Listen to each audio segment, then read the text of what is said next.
نہ کر مشکل کی باتیں بیاں کر، نبی کے معطر پسینے کی باتیں میرے سرکار کی۔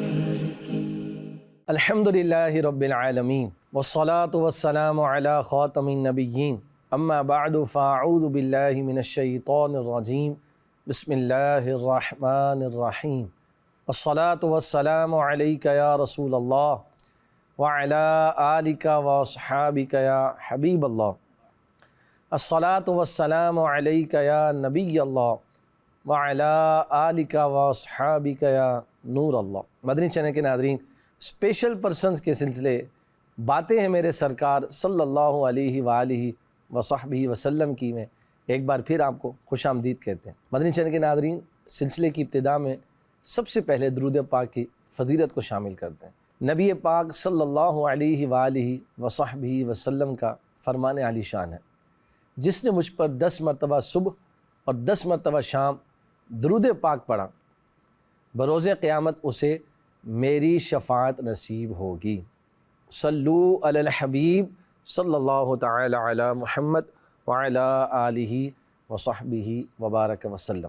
مدنی چینل کے ناظرین، اچھی اچھی نیتیں فرما لیں، اللہ کی رضا پانے، حصول ثواب کے لیے انشاءاللہ سلسلے میں اول تا آخر شامل رہیں گے۔ ناظرین، آج کے ہمارے سلسلے کا جو موضوع ہے، اعلیٰ حضرت رحمۃ اللہ تعالی علیہ کے اشعار اور عشق رسول۔ سبحان اللہ، بہت ہی پیارا موضوع ہے۔ انشاءاللہ اس تعلق سے جب ہم سنیں گے، اللہ پاک نے چاہا تو انشاءاللہ الکریم ہمارے عشق رسول میں بھی اضافہ ہوگا انشاءاللہ۔ ناظرین، عشق رسول لازوال اور بہت بڑی نعمت ہے۔ جن کے دل محبت رسول سے سرشار ہوتے ہیں، ان کی روح بھی اس کی مٹھاس کو محسوس کرتی ہے۔ ان کی زندگیاں جہاں اس پاکیزہ محبت سے سنورتی ہیں، وہیں یہ محبت تاریکی میں امید کا چراغ بن کر انہیں راہ حق سے بھٹکنے سے بھی بچاتی ہے۔ محبت طبیعت کا کسی لذیذ شے کی طرف مائل ہو جانے کو کہتے ہیں، اور جب یہ میلان مضبوط اور شدید ہو جائے تو اسے عشق کہتے ہیں۔ یاد رکھیے، اس دنیا میں کئی خوش نصیب ہستیاں ایسی گزری ہیں جن کی زندگیاں عشق رسول کا نمونہ تھیں۔ ان خوش نصیب ہستیوں میں 13ویں صدی کے آخر میں ہند کے شہر بریلی میں پیدا ہونے والے ایک عظیم عاشق رسول، جو سر سے پاؤں تک عشق رسول کا نمونہ تھے، اس خوش نصیب عاشق رسول کا نام احمد رضا تھا۔ اس بات میں شک نہیں کہ اعلیٰ حضرت امام احمد رضا خان رحمۃ اللہ تعالی علیہ اپنے وقت کے بہت بڑے عاشق رسول تھے۔ آپ کی پوری زندگی عشق رسول میں گزری۔ آپ گفتگو فرماتے تو الفاظ کی صورت میں عشق رسول کے جام پلاتے، آپ قلم اٹھاتے تو تحریر کی صورت میں محبت رسول کو فروغ دیتے نظر آتے۔ گویا کہ آپ کی زندگی کا ایک ایک لمحہ عشق رسول کے جام پینے اور پلانے میں صرف ہوا۔ آپ کی شاعری آپ کے عشق رسول کا زبردست انداز میں پتہ دیتی۔ آپ کا عشق رسول اس درجہ کمال پر تھا کہ آج 100 سال سے زیادہ عرصہ گزر جانے کے باوجود بھی امام احمد رضا خان رحمۃ اللہ علیہ کے لکھے ہوئے اشعار جہاں پڑھے جائیں، سننے والے اپنے دلوں میں عشق رسول کی تڑپ کو مزید بڑھتا ہوا محسوس کرتے ہیں۔ ان کے دل جھوم اٹھتے ہیں اور بلا اختیار زبان سے سبحان اللہ کی صدائیں نکلتی نظر آتی ہیں۔ مدنی چینل کے ناظرین، آپ نے اپنے نعتیہ دیوان ہدایت بخشش میں کئی مناظر قدرت کو عشق رسول میں ڈوب کر عشقی رنگ میں سمجھایا ہے۔ ان مناظر میں سے ایک سورج بھی ہے۔ یہ سورج ہے جو تمام جہاں کو اپنے نور سے روشن کر رہا ہے۔ یہی سورج ہے جو ہزاروں سالوں سے دنیا کو جگمگا رہا ہے، مگر اس کا نور کم نہیں ہو رہا۔ یہی سورج ہے جو ہر روز آ کر نور کی خیرات بانٹتا ہے۔ یہی سورج ہے کہ جس کے طلوع و غروب ہونے سے دنیا کا نظام چل رہا ہے۔ اس سورج کو کائنات کے مناظر میں مرکزی حیثیت حاصل ہے۔ امام احمد رضا خان رحمۃ اللہ علیہ کی عشق کی کتاب میں اس سورج کی حقیقت کیا ہے، ذرا سنیے۔ امام احمد رضا خان رحمۃ اللہ تعالی علیہ ایک شعر میں ارشاد فرماتے ہیں جس کو کرس مہر سمجھا ہے جہاں اے منعمو، ان کے خانے جود سے ہے ایک نانے سوختہ۔ آئے ہے سبحان اللہ۔ امام عشق و محبت امام احمد رضا خان رحمۃ اللہ علیہ اس شعر میں فرماتے ہیں کہ اے تاجدارو، اے بادشاہو، سارا جہاں جسے سورج کی ٹکیا کہتا ہے، لوگ جسے آفتاب کہہ کر پکارتے ہیں، جسے سورج کا نام دیا جاتا ہے، یہی سورج اور یہی آفتاب جان عالم نور مجسم صلی اللہ علیہ وآلہ وصحبہ وسلم کے دسترخوان کی جلی ہوئی روٹی ہے۔ ذرا سوچو کہ جس کریم آقا مدینے والے مصطفیٰ صلی اللہ علیہ وآلہ وصحبہ وسلم کے دسترخوان کی جلی ہوئی روٹی سے کائنات کا گزارا ہو رہا ہے، تو ان کے دسترخوان کی وہ روٹیاں جو جلن سے محفوظ ہیں، ان کا کیا حال ہوگا؟ اور جس محبوب کی جلی ہوئی روٹی کی طرف دیکھنے سے آنکھیں چندیا جاتی ہیں، اس کے اپنے چہرے مبارک کے انوار کا عالم کیا ہوگا؟ کسی شاعر نے کیا ہی خوب کہا ہے، قدموں میں جبیں کو رہنے دو، چہرے کا تصور مشکل ہے۔ قدموں میں جبیں کو رہنے دو، چہرے کا تصور مشکل ہے، جب چاند سے بڑھ کر ایڑی ہے تو رخسار کا عالم کیا ہوگا؟ سبحان اللہ سبحان اللہ۔ مدنی چینل کے ناظرین، عاشق مزاج شاعر اپنے محبوب کے حسن کو، محبوب کی خوبصورتی کو، محبوب کی دلکشی کو اور محبوب کی رنگت کو چاند سے تشبیہ دیتے ہیں، مگر جس طرح امام احمد رضا خان رحمۃ اللہ علیہ نے چاند کو نعت محبوب کے لیے استعمال کیا ہے، وہ اپنی مثال آپ ہے۔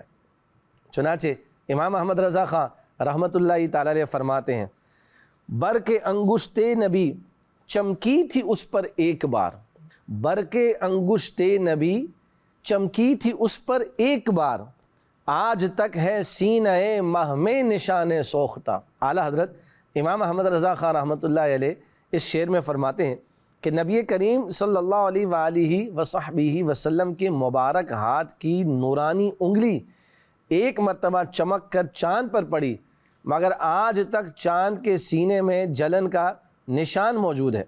پھر ایک اور شعر میں چاند کو یہ داغ مٹانے کا مشورہ دیتے ہوئے اعلیٰ حضرت امام احمد رضا خان رحمۃ اللہ علیہ فرماتے ہیں، ستم کیا کیسی مت کٹی تھی، کمر وہ خاک ان کے رہ گزر کی، اٹھانا لایا کہ ملتے ملتے یہ داغ سب دیکھتا مٹے تھے۔ سبحان اللہ۔ یعنی اے چاند، تمہاری عقل کو کیا ہوا تھا کہ اتنا بڑا ستم کر بیٹھے؟ جب معراج کی رات آقا کریم رسول عظیم صلی اللہ علیہ وآلہ وصحبہ وسلم آسمانوں کی سیر کے لیے تشریف لائے تھے، تو ان کے راہ گزر کی خاک لے جاتا، یعنی ان کے قدموں کے نیچے آنے والی جو خاک تھی اس کو لے جاتا اور اپنے چہرے پر مل لیتا، اپنے داغوں پر مل لیتا، تو تمہارا اس خاک کو ملنے کا نتیجہ کیا ہوتا کہ تمہارے سارے کے سارے داغ جو ہے وہ ختم ہو جاتے، داغ دھل جاتے۔ سبحان اللہ۔ امام احمد رضا خان رحمۃ اللہ تعالی علیہ نے کس خوبصورت انداز میں چاند کو مشورہ دیتے ہوئے ارشاد فرمایا کہ حضور علیہ الصلوۃ والسلام کے راہ گزر کی خاک اگر اپنے چہرے پر مل لیتا، اپنے سینے پر مل لیتا، تو پھر جو ہے وہ تمہارے سارے داغ کیا ہو جاتے؟ ختم ہو جاتے۔ اللہ اکبر۔ ایک اور جگہ امام احمد رضا خان رحمۃ اللہ علیہ اس چاند کو رسول کریم صلی اللہ علیہ وآلہ وسلم کے بچپن کا کھلونا قرار دیتے ہیں، جس میں اس حدیث پاک کی طرف اشارہ ہے کہ حضرت عباس رضی اللہ عنہ فرماتے ہیں کہ میں نے عرض کی، یا رسول اللہ صلی اللہ علیہ وسلم، مجھے تو آپ کی علامات نبوت نے دین اسلام میں داخل ہونے کی دعوت دی تھی۔ میں نے دیکھا کہ آپ پنگوڑے میں یعنی جھولے میں چاند سے باتیں کرتے اور اپنی انگلی سے جس طرف اشارہ فرماتے چاند اسی طرف جھک جاتا۔ امام احمد رضا خان رحمۃ اللہ علیہ نے جب قلم اٹھایا اور اپنے عشق کو جب بیان کیا تو پھر شعر یوں ترتیب پایا، چاند جھک جاتا جدھر انگلی اٹھاتے مہد میں، چاند جھک جاتا جدھر انگلی اٹھاتے مہد میں، کیا ہی چلتا تھا اشاروں پر کھلونا نور کا۔ سبحان اللہ سبحان اللہ۔ ایک اور مقام پر امام احمد رضا خان رحمۃ اللہ تعالی علیہ فرماتے ہیں، ماہ مدینہ اپنی تجلی عطا کرے، ماہ مدینہ اپنی تجلی عطا کرے، یہ ڈھلتی چاندنی تو پہر دو پہر کی ہے۔ اللہ اللہ، یعنی ایک آسمانوں کا چاند ہے اور ایک مدینے کا چاند ہے۔ آسمانوں کا چاند بھی روشنی بکھیرتا ہے، مدینے کا چاند بھی نور کی خیرات بانٹتا ہے۔ آسمانوں کا چاند جو روشنی دیتا ہے وہ ایک پہر یا دو پہر تک کے لیے ہوتی ہے، جبکہ مدینے کا چاند اگر نور کی جھلک بھی عطا فرما دے تو دنیا اور آخرت دونوں روشن ہو جایا کرتے ہیں۔ سبحان اللہ، سبحان اللہ۔ اسی لیے ایک اور مقام پر نور کی خیرات لینے کے لیے آقا کریم صلی اللہ علیہ وآلہ وصحبہ وسلم سے اس نور کی خیرات کو پانے کے لیے امام احمد رضا خان رحمۃ اللہ تعالی علیہ کیا خوبصورت بات ارشاد فرماتے ہیں چمک تجھ سے پاتے ہیں سب پانے والے، میرا دل بھی چمکا دے چمکانے والے۔ سبحان اللہ، سبحان اللہ۔ مدنی چینل کے ناظرین، حدیث پاک میں ہے، حضرت جابر بن سمورہ رضی اللہ تعالی عنہ فرماتے ہیں، ایک مرتبہ میں نے رسول اللہ صلی اللہ علیہ وآلہ وصحبہ وسلم کو چاندنی رات میں سرخ دھاری دار حلہ پہنے ہوئے دیکھا۔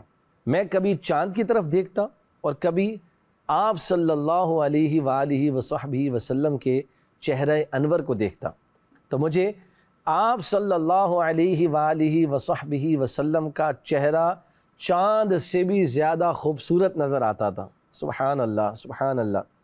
امام عشق و محبت اعلیٰ حضرت امام احمد رضا خان رحمۃ اللہ تعالی علیہ بڑی خوبصورت شعر میں بیان کرتے ہیں، خورشید تھا کس زور پر کیا بڑھ کے چمکا تھا قمر، خورشید تھا کس زور پر کیا بڑھ کے چمکا تھا قمر، بے پردہ جب وہ رخ ہوا یہ بھی نہیں وہ بھی نہیں۔ سبحان اللہ، سبحان اللہ۔ امام احمد رضا خان رحمۃ اللہ تعالی علیہ اس شعر میں فرماتے ہیں کہ عین دوپہر کے وقت سورج جب اپنے عروج پر ہوتا ہے، پھر رات ہو جائے اور چاند ظاہر ہو اور چاند اپنے جوبن پر آ جائے، ایسے میں جان عالم صلی اللہ علیہ وآلہ وسلم کا رخ انور پردے سے باہر آ جائے تو سورج بھی شرما جائے، چاند بھی آنکھیں چرا لے اور منہ چھپائے پھرے، کیونکہ جیسے میرے سرکار ہیں ایسا نہیں کوئی۔ سبحان اللہ۔ نبی کریم صلی اللہ علیہ وآلہ وسلم کے چہرہ نور بار کو اللہ کریم نے ایسا حسن بے مثال عطا فرمایا تھا۔ سبحان اللہ۔ مدنی چینل کے ناظرین، آپ سن رہے ہیں امام احمد رضا خان رحمۃ اللہ تعالی علیہ نبی کریم صلی اللہ علیہ وآلہ وسلم سے اپنے عشق کا کس خوبصورت انداز میں اظہار فرما رہے ہیں۔ ناظرین، حضور نبی کریم صلی اللہ علیہ وآلہ وسلم کو اللہ پاک نے بے مثل و بے مثال بنایا۔ آپ جیسا نہ آپ سے پہلے کوئی ہوا اور نہ قیامت تک ہوگا، بلکہ انسان تو انسان، اللہ کریم کے فرشتوں کا بھی یہ کہنا ہے، جسے امام عشق و محبت امام احمد رضا خان رحمۃ اللہ علیہ نے اپنے ان اشعار میں بیان فرمایا۔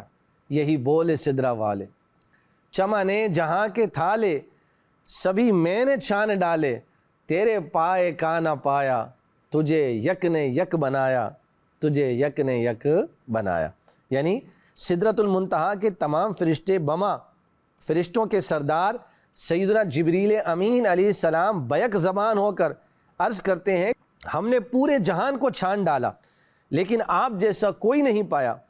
اس شعر میں اس حدیث مبارکہ کی طرف اشارہ ہے کہ سیدنا جبریل امین علیہ السلام حضور علیہ السلام کی بارگاہ میں عرض کرتے ہیں کہ میں نے سارا جہان پھرا ہے، بڑے بڑے حسین دیکھے لیکن آپ جیسا حسین و افضل کوئی نہیں دیکھا۔ سبحان اللہ، سبحان اللہ۔ مدنی چینل کے ناظرین، کتنی خوبصورت روایت ہم نے سنی، اور اس روایت کو کتنے پیارے انداز میں امام احمد رضا خان رحمۃ اللہ علیہ نے اپنے شعر میں قلم بند فرمایا۔ سبحان اللہ۔ اللہ کریم امام احمد رضا خان رحمۃ اللہ علیہ کے عشق رسول کا فیضان ہم سب کو نصیب فرمائے۔ اے عاشقان اعلیٰ حضرت، ان اشعار کو پڑھ کر یوں لگتا ہے واقعی اعلیٰ حضرت امام احمد رضا خان رحمۃ اللہ علیہ سچے عاشق رسول تھے، بلکہ عاشقان رسول کے قافلے کے سپہ سالار تھے۔ اعلیٰ حضرت رحمۃ اللہ علیہ ساری زندگی امت کو عشق رسول کا درس دیتے رہے، اور یہ اسی عشق رسول کا صلہ تھا کہ نبی کریم رؤوف الرحیم صلی اللہ علیہ وآلہ وصحبہ وسلم نے اپنے اس عاشق صادق کو حالت بیداری میں اپنا رخ والضحیٰ دکھا کر اپنی زیارت سے مشرف فرمایا۔ یاد رکھیے، عشق رسول صرف نعرے لگانے سے یا محبت رسول کے دعوے کرنے سے نہیں، بلکہ اپنے کردار کو فرامین مصطفیٰ صلی اللہ علیہ وآلہ وصحبہ وسلم اور سنت مصطفیٰ صلی اللہ علیہ وآلہ وسلم کے سانچے میں ڈھالنے سے نصیب ہوگا۔ آئیے عرس اعلیٰ حضرت کے موقع پر یہ نیت کرتے ہیں کہ ہم بھی اپنے ظاہر و باطن کو سنت رسول کے سانچے میں ڈھالیں گے۔ اللہ پاک سے دعا ہے کہ ہمیں بھی اعلیٰ حضرت رحمۃ اللہ تعالی علیہ کے طفیل حقیقی عشق رسول عطا فرمائے، آمین، بجاہ خاتم النبیین صلی اللہ علیہ وآلہ وصحبہ وسلم۔ نہ کر مشکل پر کی باتیں بیاں کر، نبی کے معطر پسینے کی باتیں میرے سر